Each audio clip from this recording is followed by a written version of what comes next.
Hey, what's going on? Welcome to another episode of AngularAir.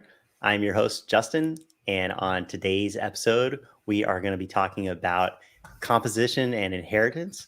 That should be pretty cool. Let's get into it. We'll say hi to our panelists, then we'll meet our guests, and then we'll get into the content. Join us today. We've got Mike with us. Mike, what's going on? Not too much. I want to clarify, though. It sounded like you said panelists with the plural. But with the ST at the end, it's very close either way. So it's just me. I'm here, ready to hang out. All right. Well, we could clone you. Can we clone you really quick? Maybe we can connect again. I've been told by lots of people, mostly my wife, that would be a very bad idea. Bad idea.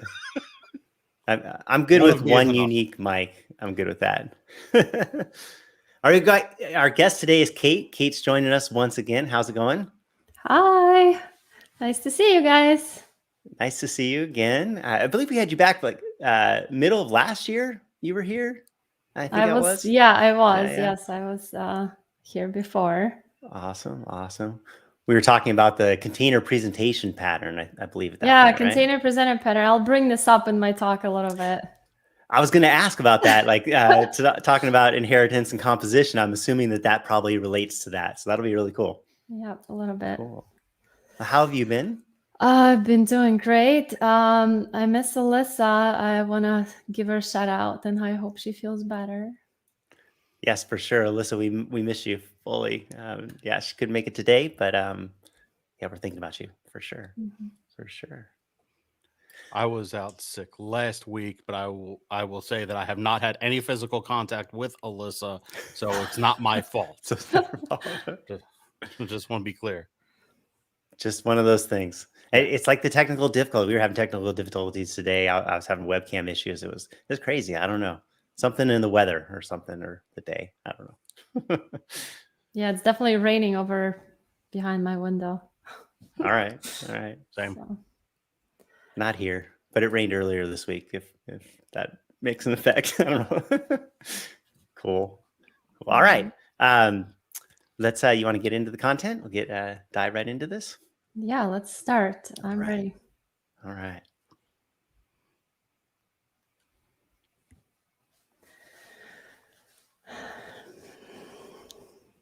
Do you have something you're going to start sharing your screen, or should we just talk about? Yes, I am going to share a screen. Awesome. Hopefully I'll share the right screen. Okay, it's this one. Let me know if you can see it. All right. Yes. You can see it. Okay, good. Okay. So we are going to talk about using composition over inheritance. And the name of the talk is How to Harness the Power of Extension at Runtime Using Directives. So this talk was born out of a tweet. There was a tweet somebody sent asking if they could somehow use inheritance to reuse their components. And all of the people were chiming in, and kind of the conclusion of answering that tweet was that we should be using directives. So I just want to kind of like unbox this whole idea and talk about why and how, and so that's kind of the talk. So let's move on to the next slide. So we try to reuse components and code in general using the DRY principle. So the DRY principle is a software development aimed at reducing the repetition of software patterns and replacing them with abstraction. And what that means is we take a piece of code and we copy it and we paste it somewhere else. So that's the repetition part. And how we want to reduce it is we use this principle, DRY principle. So if I need to copy my code around, I know that I'm probably rushed. It is a crutch to some other problem. Either there is a deadline or there is just no time to sit down and think about it. And this duplication of code is a nightmare, and we all been kind of there when we've seen duplicated code. The maintenance hell of it is there. And so when I'm doing that, and I'm rushed to make this change, I know that my design is not going to be, it's not going to be great. It's just going to be lacking. And I want to achieve that goal, right? I want to achieve using the drive principle. And how do I do that? That's how do I achieve that fleeting goal of doing this maintainable code, great design, clean code kind of thing.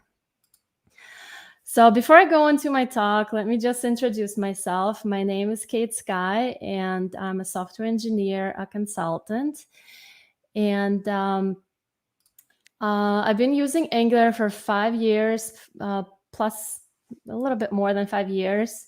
I know I started it when I had my youngest son, so kind of, I know I'm that's how I remember when I started using, and I started actually with Angular 2, which saved me a lot of grief of, relearning things from AngularJS. I've maintained some AngularJS code, but mostly my work experience is around Angular 2+. So I've been doing software development for over 20 years. I'm gonna age again based on my oldest son, who's gonna be in my next picture. And let's see. So, but most important role in my life, I'm a mother of 5 children. The guy in the middle is actually my oldest son. So this is my software development age, and the youngest one on the left is my Angular and Angular plus 2+ experience. So that's kind of a little bit about me.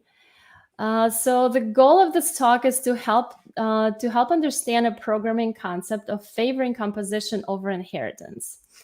And when we discuss this topic, we will look at specific examples of this concept and how it's used in Angular ecosystem. After that, we'll dive into specific examples of extending components with directives. My favorite thing about programming is diving deep into code architecture and creating applications using like best practices and programming concepts that help me and people around me on my team maintain clean code and deliver quality software on time. That's kind of like my big goal about, being a software engineer is, and the end goal, client's happy, I'm happy. So in terms of a programming concept, that's just kind of an idea that came to my mind, like why do we have them? And they're not called programming rules, right?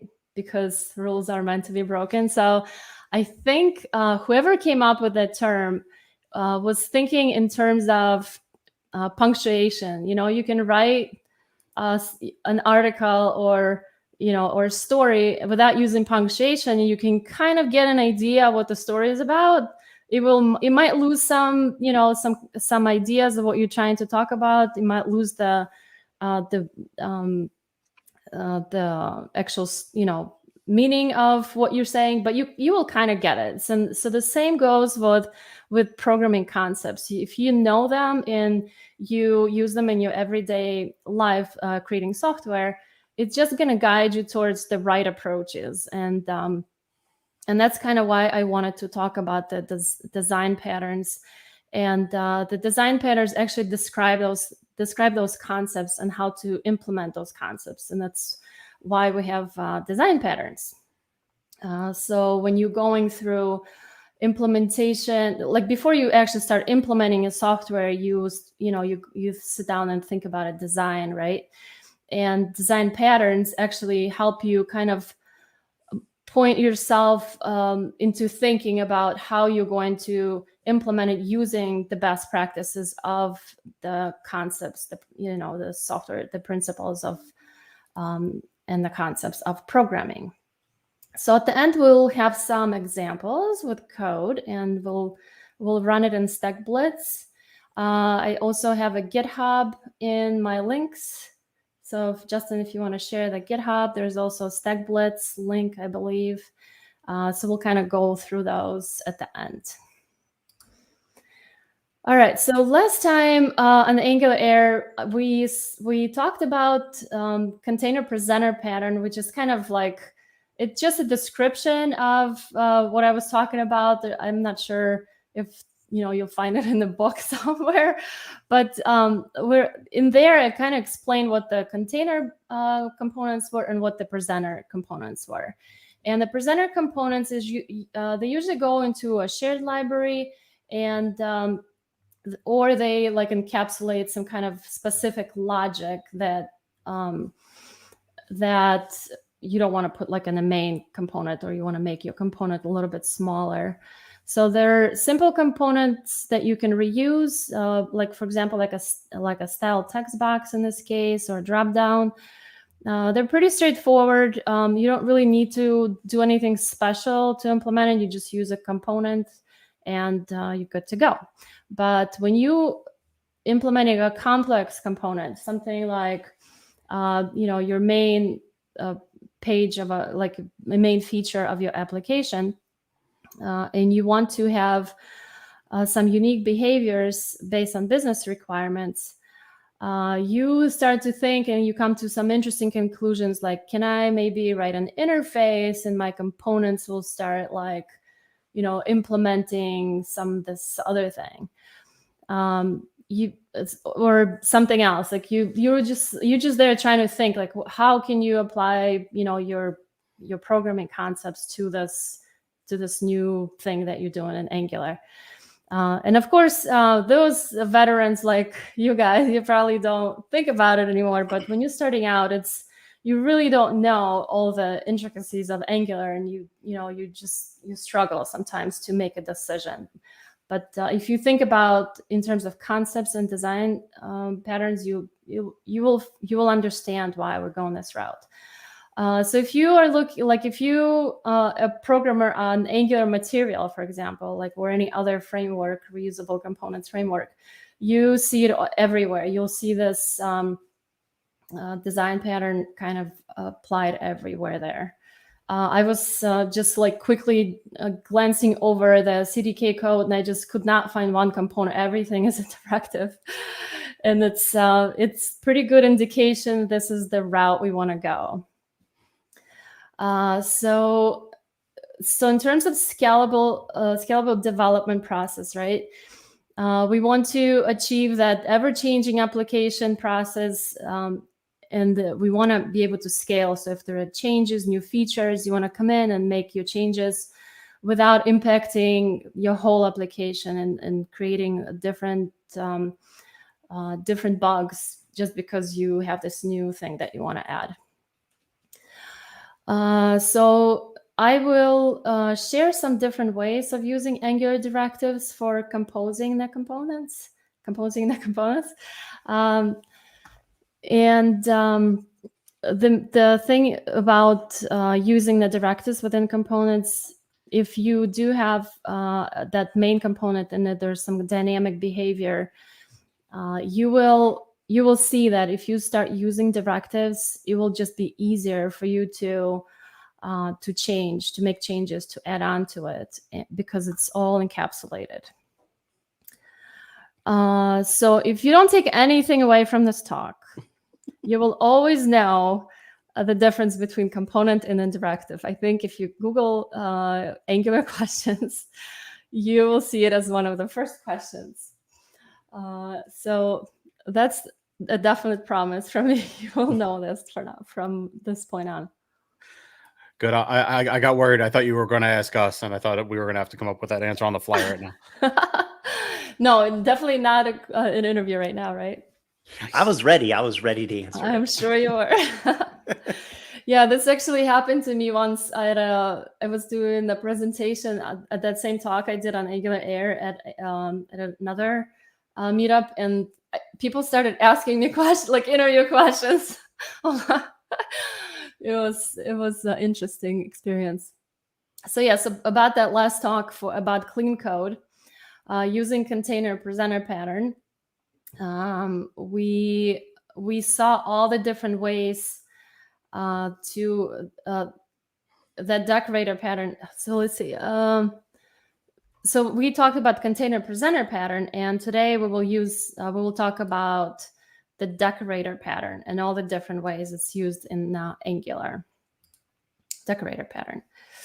So let's see. So decorator pattern. Let me see. I want to make sure I'm not skipping over anything I want to say. So to understand why we favor composition over inheritance, let's define both for clarity. So we'll talk about what composition and what is inheritance.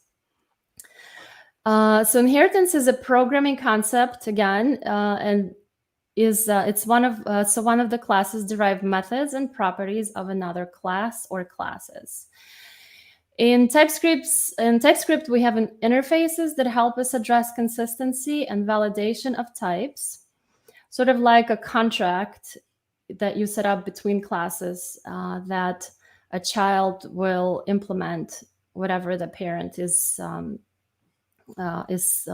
asking the child to implement.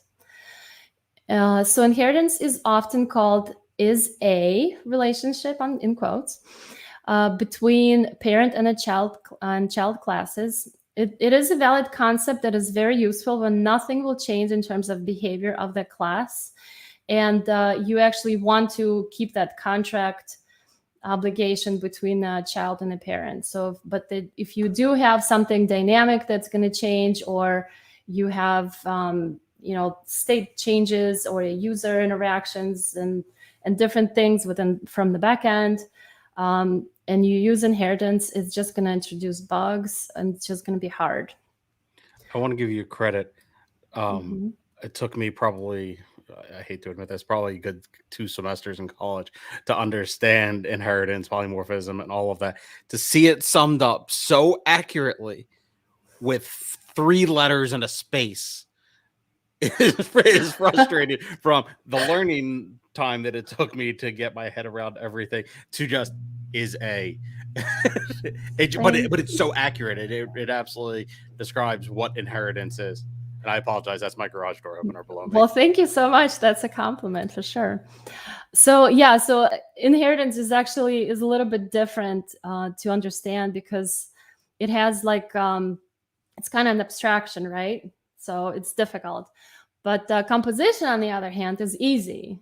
It has a relationship, just like a house has walls and doors and all that, and the chair has legs, and we see it in all aspects of our life. So when we look at Angular and how it's giving us the tools to use this simple concept, it makes sense, because we are composing an application.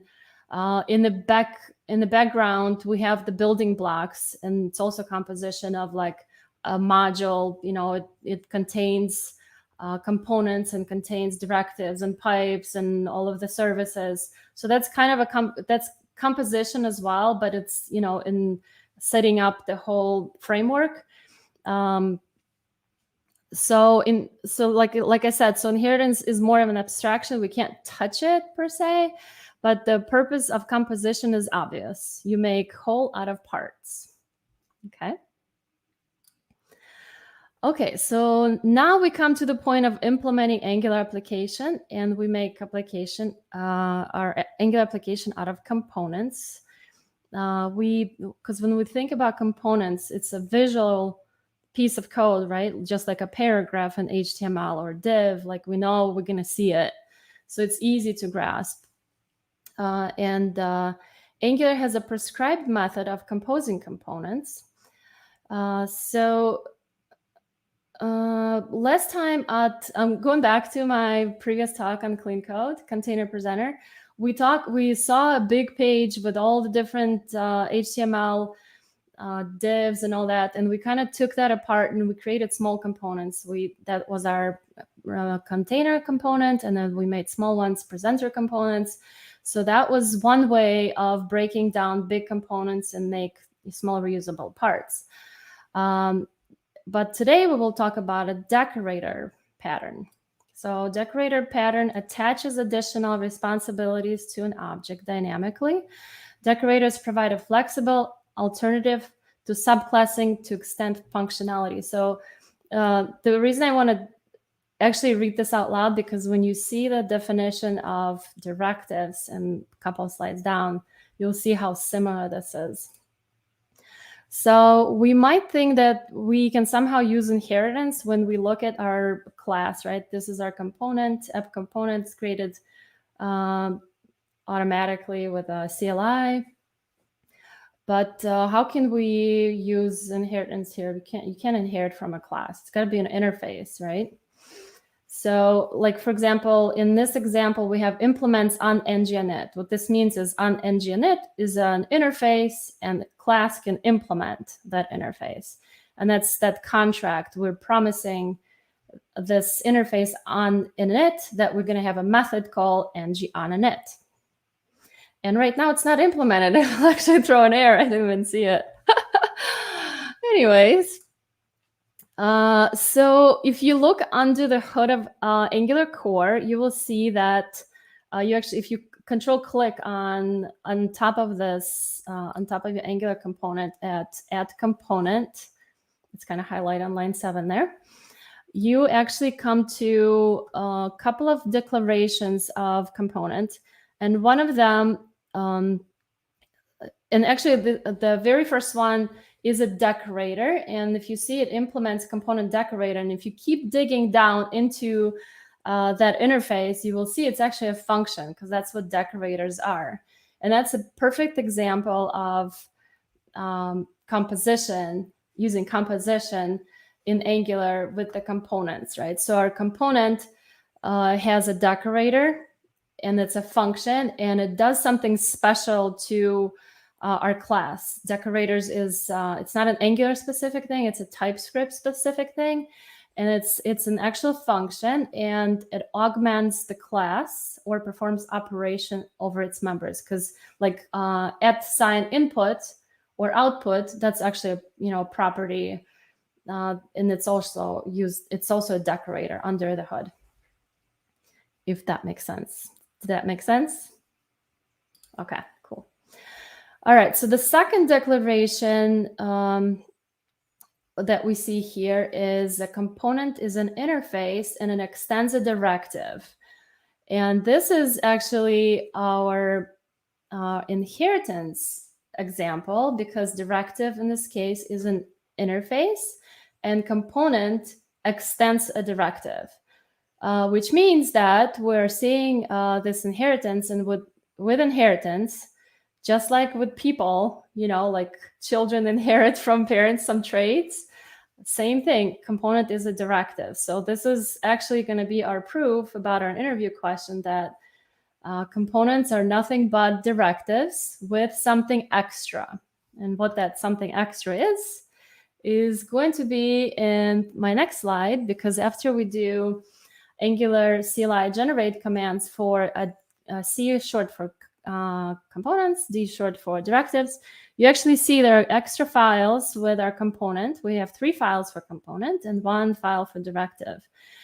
And the extra files are HTML and CSS, which are the little extras that come with this component. And they have a template and styles associated with this template. So this kind of, let's see.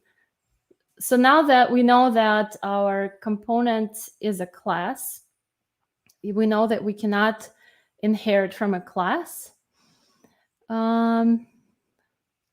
because we can only implement an interface on the class, and we can only extend an interface. So you really, like, if it's too hard, there's probably a reason for it. And I think Angular thought this through. I'm pretty sure. Okay, so this is kind of, if we go to Angular IO, we see that Angular actually guides us to directives. And directives are nothing but a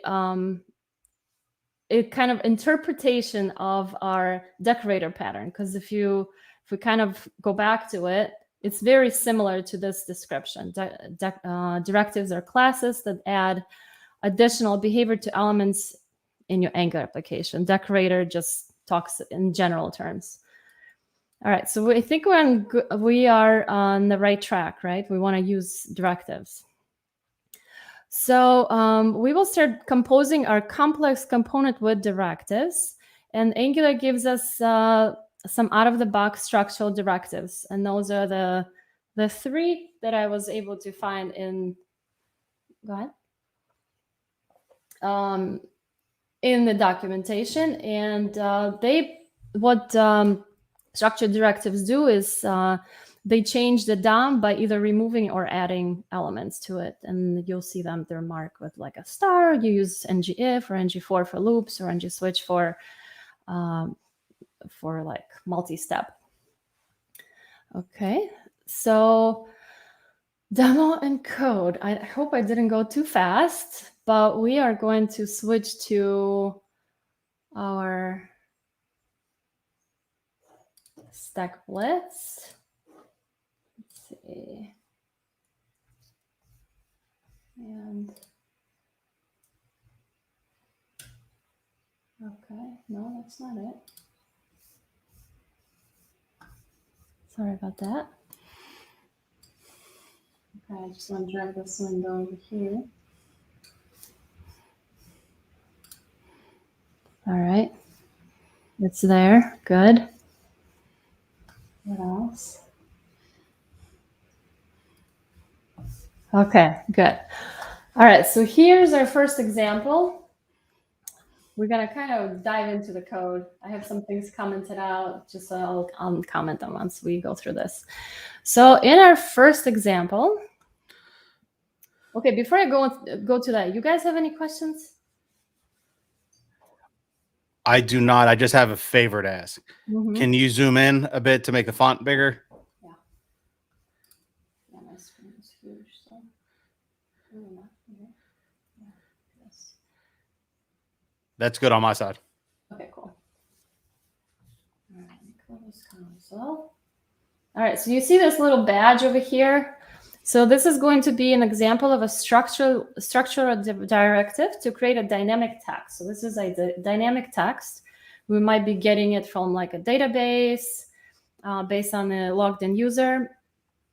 It's a date by which the user might need to resubmit their survey or some data for, like, let's say it's a subscription service. And we read this flag from the service, and all of this logic, we want to encapsulate it within the directive. And at the component level, all we would do is we'll just put a directive like so into our paragraph tag, and then the component looks pretty clean, and all of the logic that goes into creating this date, renew by October 29th, goes into our renew directive. So let's take a look at that. We are using an app renew selector.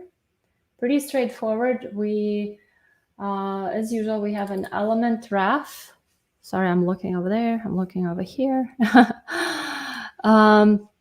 We also have a renderer to assign a class to the host element, and we also set a property on that element of type text content, and we get our renew date from the service. So that's like a backend. Let me click on this user service. Where's our date? It has some call to beautiful backend to show us the date. Of course, it would be something very dynamic in real life. All right, so that's our first directive, app renew. That's the name of it. Any questions about that? Pretty straightforward. Yep. Okay, so next one, we will create, let's see, I want to move this over here. I'll put it up here. All right, so next one is, let's see. So now we need something specific to add to a component based on user settings. So our user logs in, they have some settings somewhere located somewhere in the server. I mean, we could talk about state here, but let's just say it's just a service call. We're not storing it anywhere. We just want to go get it, like user changes settings all the time. So we want to go get new settings every single time. So we could use an ngIf, but that means our parent component will have to do a call to the API, which is single responsibility principle. Anybody heard of that? That's going to be gone, right? Like our component is now doing multiple things, and we want to keep that rule in the back of our mind. So we want to encapsulate that logic, and we are going to put it in a separate class. And since it's just a toggle, we can use a directive. So here in this example, we have app settings equals, and then there has the list of settings that user has based on we got, like, it could be in the variable, we already got it from somewhere else or whatever. But the main point here is the stuff that's in between line 420 and 426. So if we go into our user service and we actually flip this to false, we're not going to see this anymore. Okay, so let's just say our user service returns the false. And let's go back to our component. All right, so although we'll see all of this in the template, now our directive is checking to see if those settings are applicable, and it doesn't show anything here. And let's look at HTML here. I want to look at what's actually happening here. So structural directive was applied. We can see this here, that AppSettings directive is not in the DOM, so it's removed. Okay. So let's look at directive code. All right. Okay, settings. All right, so in this code, we can see that we have a couple of things. So first we have an input called AppSettings. And this is what directive uses to pass in those strings, that array of strings that we had in our HTML. So it's reading, the input is read from these double quotes over here. This, let's just say this is hard-coded to this, but this could be a variable, right? And if you don't have the asterisks, that's not going to work. You have console errors, so you got to have the asterisks. This kind of reminds me of ngIf, right? The asterisk, it's like the semantics of whatever, sugar semantics, what do they call it? So the settings, directives. Okay, so let's go through this code really quick. So we have, okay, 1 second. Make sure all right, so in this example, we use template ref and view container ref. So that's what we're going to use to manipulate our DOM. So when we add our logic to change the DOM, the template ref helps us add or remove the host element template based on whatever that setting that we're sending here. We have the if on line 12. And also Angular needs like a container, and the container view container ref actually is a reference to a container where that template is going to go into. So that's on line 13. We take that view container ref and we create embedded view. We use the create embedded view method, and we actually put the template ref into that method, and we clear it if that user doesn't have these settings. So let's change our user service back to true, just so we know this works again, because there's really nothing going on here. We just know that our directive works. It checks it checked our settings. The setting was in our settings directive. There we go. Okay. And on line 12, this is the service call. Okay, so that's that. And we are going to go to our third and final directive. Let's see. All right. All right, so our third and final directive is going to be very similar to the one that we just saw, with some differences. So let's say our user interacts with our page. So this, we call it state changes, right? So within the state changes, we are going to send the toggle to our directive. We can't use the same way we did in settings on ng-init anymore, right? Because this happens when a directive is instantiated. This is the life cycle for that. So we can't use that anymore. So what we want to do is we want to have a different way. And now my different way is going to be using an input, let's see, setter and a getter methods, okay? And it does the same thing as the previous one, with the exception of using a setter and a getter method. So this is kind of encapsulating the ability to react to the changes of your screen, right? So if we click on like the first checkbox, we see that something happened, like our template shows up with this. If we check the second box, the second comes up. So we kind of click it on, click it off, and directive reacts to it. So these, this syntax allows you to, instead of using on ng changes lifecycle hook, it allows you to react to the input changes with the getter and the setter method. Just I like it better.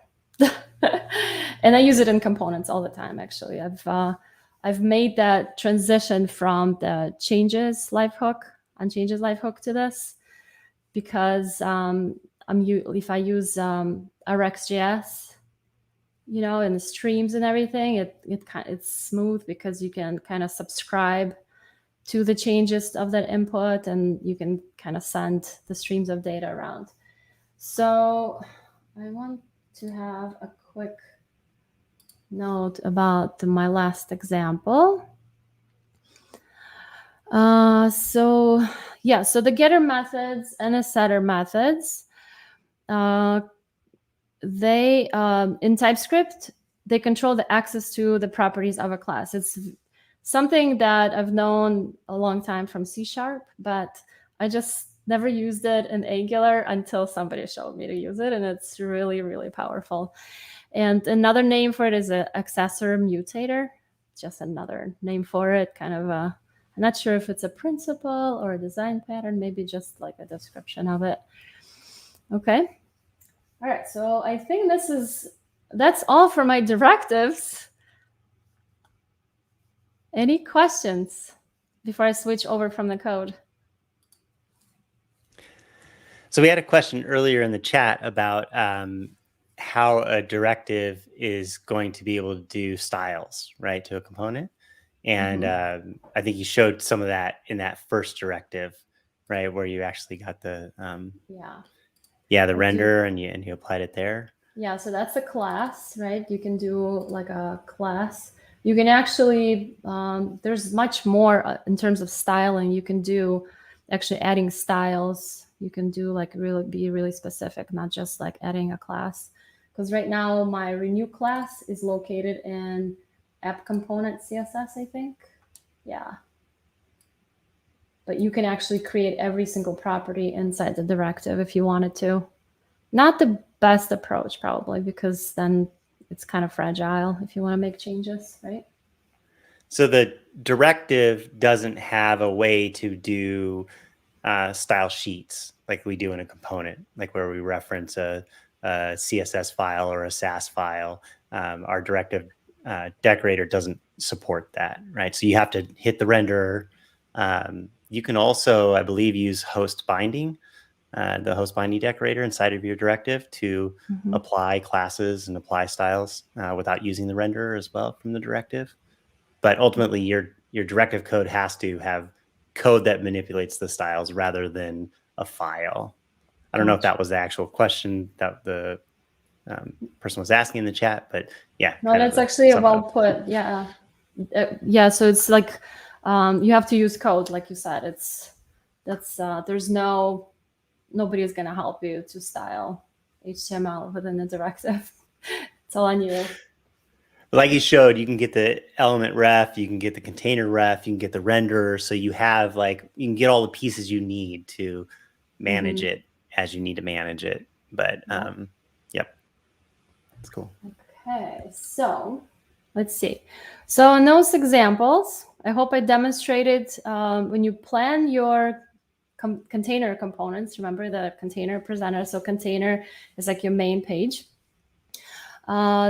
You will use the decorator pattern because it helps you solve the dynamic functionality. So anytime you know that this is a dynamic changes while you're running the application, not before the application started.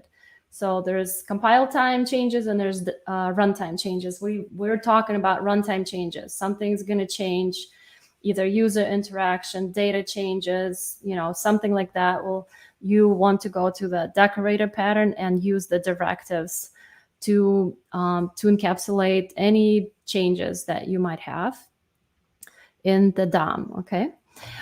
And this actually going to simplify the testing of your components, believe it or not, because you don't really have, because if you look at a component that has a lot of ngIfs, that means the data that's needed for that dynamic behavior is somehow is getting added to that container component. So you have lots of different API calls to kind of create all of these flags, and then your component does the ngIf or ngSwitch. So that's when you kind of know that your component is doing too much and you want to take that out. So then when you are testing your container component, you just mark that little piece out for the directive. You just, do whatever you have to do to ignore the directive that's there and just concentrate on business logic of your component. Okay. I think I'm done. To the point that you had earlier with, I believe it was Bruce Banner or the Hulk, one of the two, I forget which state it was at, of that you're always refactoring. The thing that I try to keep in mind when I am doing refactors, yes, that one, thank you, is that directives are another way of refactoring things out of your component, because ideally you want to make your components as light as possible, because when it comes to testing, components are one of the harder things to test. Yeah. You have the template, you have styles, the visual nature of it, the functional side of it, and a lot of developers are familiar with the concept of refactoring out business logic into a service, but not so much the concept of taking behaviors of the component and refactoring that out into a directive. And that's what you're touching on here, is the idea of taking those types of behaviors, those types of pieces of functionality, and taking them out. That's really well put. Thank you, Mike. But I'm just kind of restating your words. So thank you. And thank you. But the other thing is that you're also making them reusable. By taking that chunk out, you're doing two things. You're making your component less complicated, and you're giving yourself this other piece, this directive, that you can compose into other components as well, because it gives you this piece that you can just drop in or add on, sprinkling in different pieces of functionality.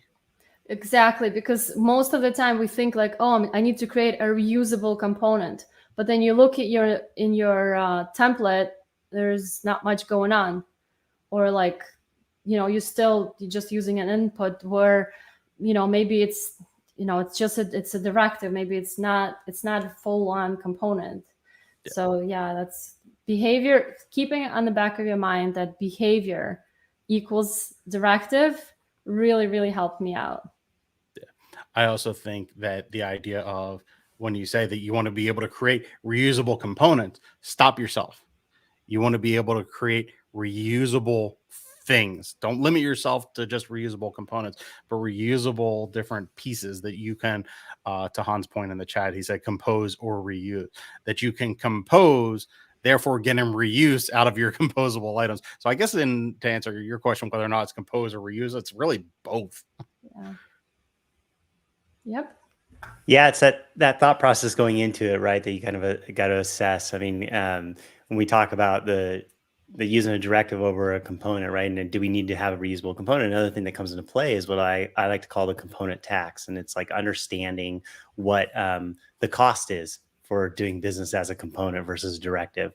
We saw earlier that a directive doesn't have any HTML or CSS files with it, right? So ultimately, its bundle is going to be smaller. Right. I mean, we're talking really small differences, but they're there, right? And whereas in component, everything Angular does is it compiles everything down into JavaScript, right? So our HTML, our CSS end up in JavaScript bundles for a component. So thinking along that lines in terms of your payload as well is something that kind of can come into play too when thinking of that. Oh, I love the term component tax. Yeah. So does that mean that you no longer are refactoring your code, but you are then in fact auditing your code? I mean, that's what a refactor is. Really, you're auditing it, right? I mean, I would say one and the same. We talked last week about being archaeologist in code and doing that sort of thing. I think, yeah, it's these sort of things that we do, right? That we put terms to of how we inspect and tackle existing code. But one of the things I do want to point out about the things to think about in terms of when we go to a directive and we do that is we also have to be careful of coupling. Because as you saw, we have access to the render, we have access to the view container, right?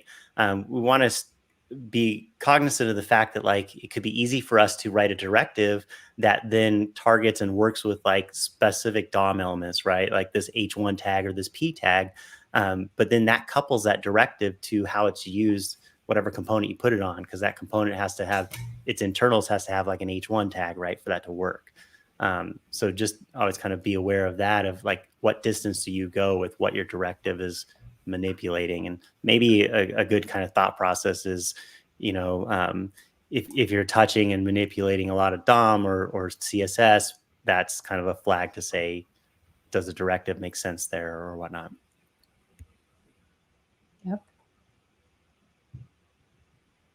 I think that's like one of the biggest things that happens, over the life cycle of an app and an Angular app and things like that. And is you start crafting and you building, and then you start trying to reuse, and then you run into these things that you didn't realize that like you coupled something over here, but it wasn't apparent. And then when you go to reuse, now all of a sudden you see this thing that you need to do. I think it's challenging a lot of times to go in fresh and start creating something, but try to predict what you might run into later, right? And that's why things like testing or like Storybook and things like that, where you can run your components or your directives in isolation, you can really start getting a better understanding right off the bat of, do I have any coupling in there, right? How can I reuse? If I just stage this component in a different scenario or this directive and some different markup, I should see right away that it falls apart, right? Whereas when we do our app development, we may only be putting it in one screen. So we only see it there, but we think that we want to reuse it, but we never actually see it in another scenario. So it's not until we go do that we discover the coupling and things. Yeah, that's true.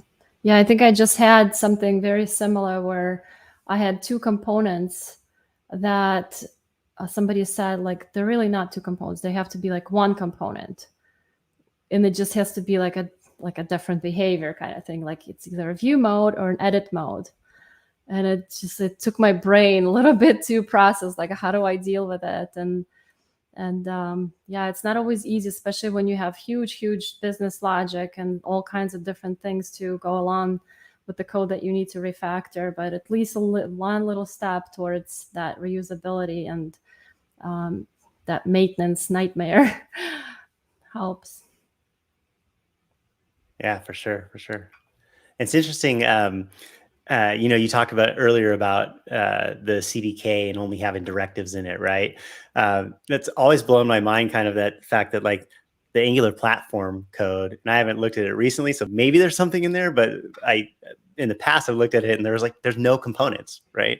It doesn't ship with any components. Yeah. That's all up to us. Yet component is like at the heart of the whole thing. So I don't know, I find that super interesting. Yeah, it blew my mind. I'm like, where is it? Where is it? Finally found one, and it was like an example. Right. Totally. Awesome. Well, that was super cool. We're at the top of the hour, so probably a good time to wrap up. Okay. Let's. If anybody has any picks, we can do some picks. Usually we have picks at the end. Mike, you have a pick? Okay. Well, what's your pick? I have future picks. Does that count towards anything?